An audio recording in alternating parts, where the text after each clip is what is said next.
നമസ്കാരം. Media vision വാർത്തകളിലേക്ക് സ്വാഗതം. All Kerala retail ration dealers association taluk സമ്മേളന സ്വാഗത സംഘം ഓഫീസ് പേരാമ്പ്രയിൽ തുറന്ന് പ്രവർത്തനം ആരംഭിച്ചു. പേരാമ്പ്ര ഗ്രാമപഞ്ചായത്ത് പ്രസിഡന്റ് VK പ്രമോദ് ഉദ്ഘാടനം ചെയ്തു. All Kerala retail ration dealers association Koyilandy taluk സമ്മേളനം സ്വാഗത സംഘം ഓഫീസ് പേരാമ്പ്ര പൈതോത്ത് റോഡിൽ പ്രവർത്തനം ആരംഭിച്ചു. പേരാമ്പ്ര ഗ്രാമപഞ്ചായത്ത് പ്രസിഡന്റ് VK പ്രമോദ് ഉദ്ഘാടനം ചെയ്തു. പഴയതിൽ നിന്ന് വ്യത്യസ്തമായി റേഷൻ ഷാപ്പുകളിലേക്ക് വരുന്ന ആളുകളുടെ എണ്ണത്തിൽ വ്യത്യാസമുണ്ടായിട്ടുണ്ടെങ്കിൽ കൂടി ഇന്നും സാധാരണക്കാരായ മനുഷ്യരുമായി നേരിട്ട് ബന്ധം പുലർത്തുകയും ആ വീടുകളിലുണ്ടാകുന്ന പ്രശ്നങ്ങളും പ്രയാസങ്ങളും പ്രതിസന്ധികളും എല്ലാം നേരിട്ട് മനസ്സിലാക്കുകയും ചെയ്യുന്ന വിഭാഗമാണ് യഥാർത്ഥത്തിൽ റേഷൻ വ്യാപാരികൾ എന്ന് പറയും. നമ്മുടെ നാട്ടിലെ റേഷൻ വ്യാപാരികൾ കടുത്ത പ്രതിസന്ധിയും പ്രയാസവും അനുഭവിച്ച ഒരു കാലം ഇതിനു മുമ്പും ഉണ്ടായിരുന്നു എന്നുള്ള കാര്യത്തിൽ തർക്കമൊന്നുമില്ല.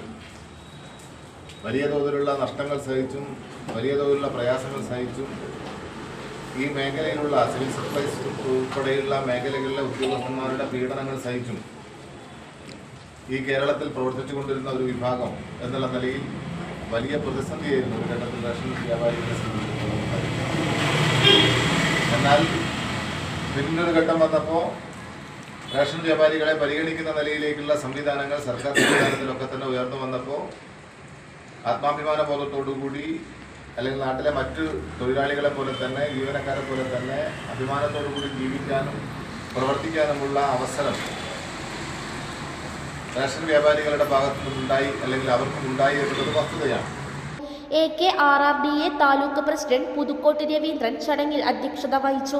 ഗ്രാമപഞ്ചായത്ത് അംഗങ്ങളായ വിനോദ് തിരുവോത്ത്, ജോന P, അസോസിയേഷൻ നേതാക്കളായ P Pavithran, Maleri Moythu, KK Prakashan, CC Krishnan, KK Pareeth, Viswan, Sasi Mangara, Sugathan, Basheer എന്നിവർ സംസാരിച്ചു.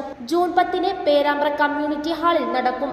സമ്മേളനം MLA TP രാമകൃഷ്ണനും പ്രതിനിധി സമ്മേളനം സംഘടനാ സംസ്ഥാന പ്രസിഡന്റ് ജോണി നെല്ലൂരും നിർവഹിക്കും. കുടുംബസംഗമം ഷാഫി പറമ്പിൽ MP ഉദ്ഘാടനം ചെയ്യും. തുടർന്ന് വിവിധ കലാപരിപാടികളും ഉന്നത വിജയികളെയും അനുമോദിക്കും. News bureau, media vision.